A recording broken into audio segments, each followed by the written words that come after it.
Hello, my incredible friends. I hope you're all having an amazing Easter Sunday. I'm just getting over the flu, but I wanted to take the time to record this short video tonight for whomever it's for. I hope that it blesses you. As I was thinking about what I was going to do a message on, and I was having a conversation with my friend, and I said, "What do you think I should do a message on?" And he said, "Why don't you do?" He said, "What do you think you should do a message on?" And I said, "I think I'm going to do a message on new beginnings." And he said, "What about the resurrection of Christ?" And then we both laughed because it's like that's pretty much the same thing. And this verse has been really screaming to me for the last, I can't even tell you how long.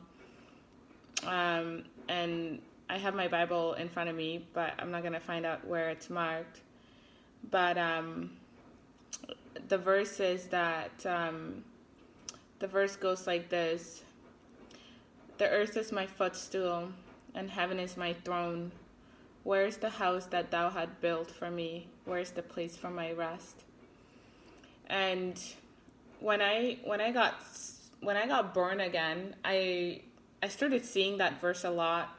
Just kind of getting used to getting used to this newfound faith, getting used to, well, not so newfound, but this kind of like re kind of like we rethinking a lot of the way that I had been living my life before, and obviously being born again and wanting to really live in alignment with what what is considered to be good in God's eyes, because I think that like maybe you're saved again and you're kind of wondering like, okay, well, what now, right? And and for me, obviously, I wanted to take it to the extreme and to that's just my attitude, all in, like go hard or go home. Just growing up playing sports and whatnot. But I think that for most people, it's like, okay, you're saved again and you know who this Jesus is and you know what he's done for you, and it's like that's great, but what next? And not everybody has that, like, that mentality of wanting to really like discover things for yourself and to find out, okay, if this is what I'm given, then what else could I get to maybe move me forward to the next level of purpose, responsibilities. And um and I had to dig for that myself, because as much as you know you you give your life to Christ, and now you have to find out ways, how does everything that you've been doing up until that point, do you continue to do those things, and do these things still continue to matter in your life? And sometimes that may be people. How do you learn that walk if you really want to pursue it and you really want to? Because it's easy to get saved again. I mean, people get saved all the time and then they go back home, and it's like, okay, if they don't really, if they're not intentionally learning the things that they need to be learning in order to like move that growth forward, and in order to really like soak in scriptures and learn what it means to walk with God. Because most of us, we think we're walking with God, but what we're doing is we're really trying, and it's a constant fight, because that is just something that we have to deal with as children of God. Is once you become a believer and you really start to dive into what that means for you, and into that walk, and really start practicing that on a day-to-day basis, what happens then is you're constantly having to leave something behind, right? You're constantly having to, if you're strong, you're constantly having to leave something behind. That could be people, You're constantly having to walk away from situations. You're constantly trying to see the good in everything and how you can improve everything. And that's not always the case for most of us. But during this walk, when I just kind of there got to a point where it was like, you just get to a point where nothing is like, you just know, like, that person, this, whoever, this guy, this girl, like, they have no they don't serve any purpose in my life. So I want to get away from that. I want to move forward because I know God has something better for me. But if we don't have that, like, backup support and for other people who are telling us that this and this and that, it's not likely to happen. We're going to fall back into those kind of same routine, those same habits that we've lived for a long time, that we've always try to get away from. I was talking about, how this message should really be, how I can kind of bring across this message to people, because I've been thinking about, it's just identifying some of the things that I want to talk about, and where my strength is really in encouraging people. That's what I've been doing for a long time, through, and now I'm just encouraging people through the word. I just, some of the things that make me so passionate about doing the work of God is because I can only stand here and tell you what He's done for me to be able to come on here and talk about Him the way that I do, because I know what He's done for me, and I know that the same thing He's done for you, for me, He can do for you. It's the same God that led the people of Israel 40 years around a mountain for 40 years. But His promise never fails. His timing is perfect, and His promise never fails. And it requires just a little bit more of discipline in order to come to that understanding, in order to have that faith that lasts a long time, so that his promise could work out in your life. It really, really takes a long time. And just a quick story, I have to share something. I'd been wanting, so where I live right now, I've been wanting to live here for probably the last 10 years, and I wanted to go to school out here, and I was really passionate about that. It was my dream when I graduated out of high school. I really wanted to come out to university out here. And now that never happened. And in fact, what had happened was I ended up having to move back in with my parents, just for, certain things had taken place, and I couldn't make that happen at the time.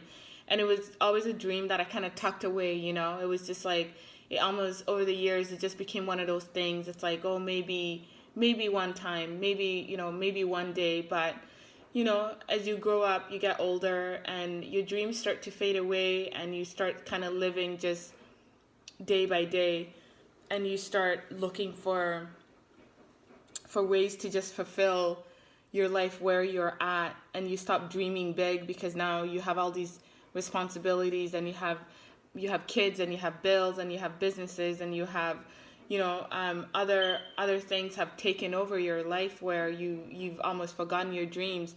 And what God does is he holds on to His promises, and He will never forget the desires of your heart. He knows what's tucked deep inside of you. He's waiting for you to come forward with those things to Him, so that you guys can work it out together. However, I did have a conversation with God, and it wasn't like a prayer or anything like that. I remember driving home one day, and this thing just kind of like the Holy Spirit just kind of like led me to pull over on the side of the street, and I guess you could say I had a lot of anger in me at the time, and this was right after I got saved, actually. And I ended up parking on the side of the street in the middle of the highway, and just kind of like talking to God, and crying, and just letting it all out. And I didn't know why the things that were happening. I didn't know why certain people had been placed in my life. I knew they didn't belong there, and I was wondering why, what is it that I had to learn from them. And I basically had a conversation with God and cried my heart out. And I said, I need this to change. I need all of this to change. I cannot not do this anymore.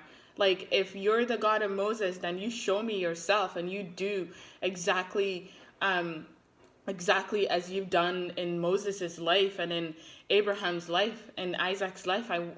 Do that for me.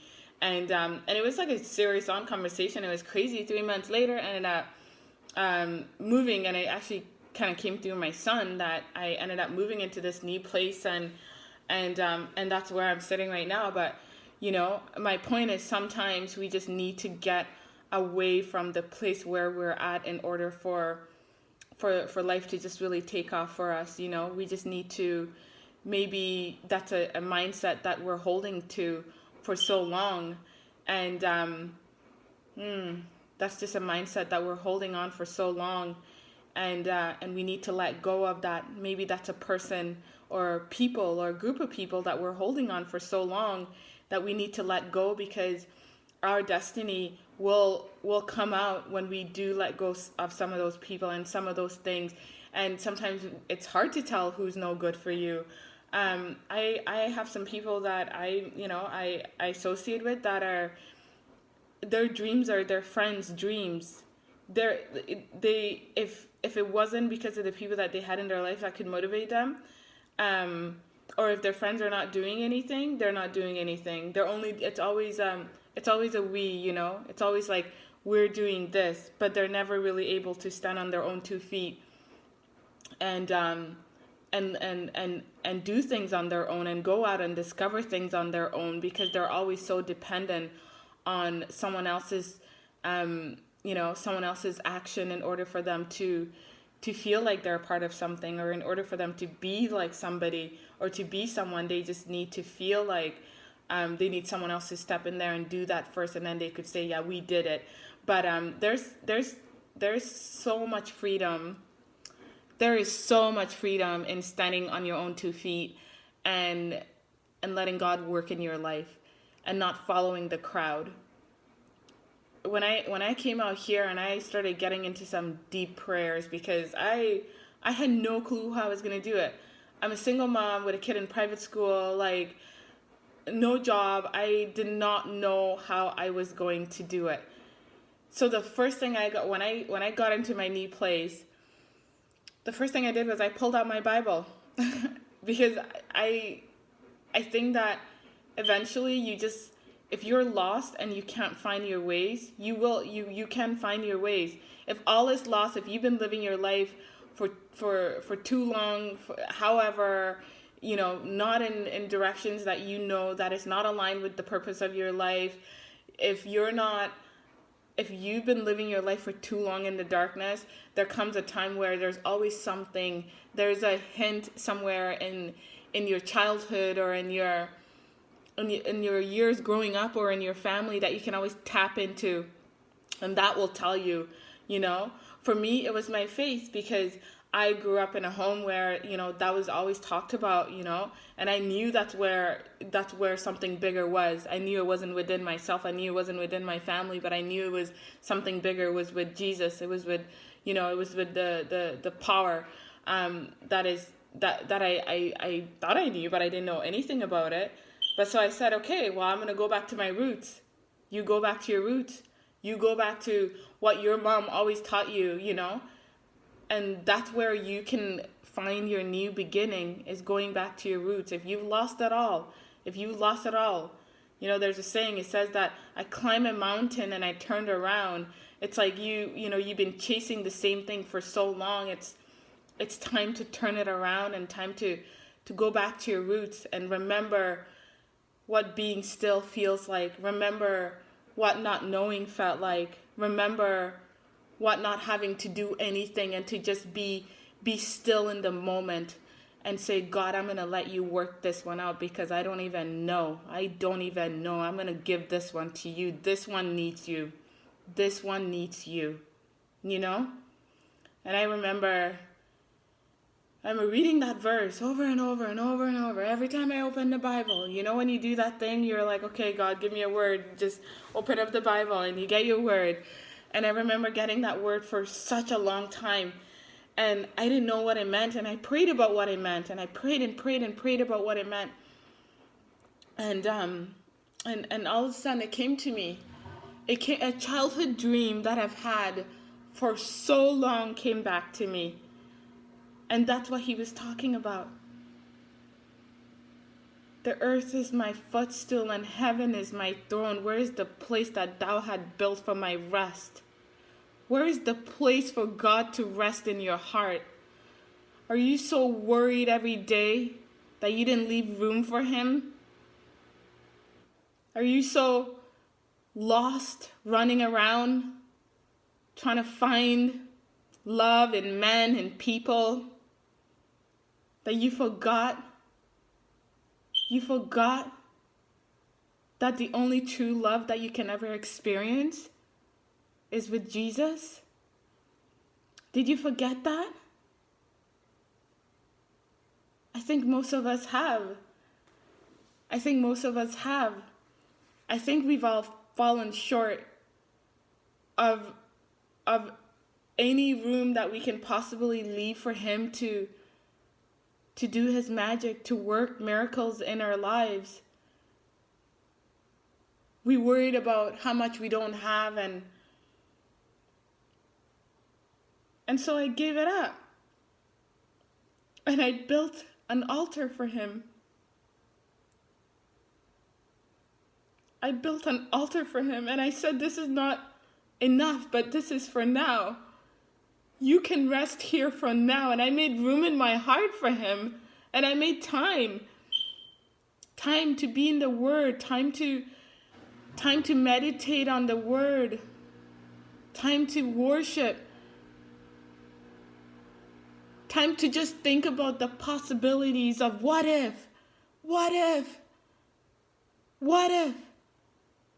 what I thought was so far beyond my reach is actually closer than I think?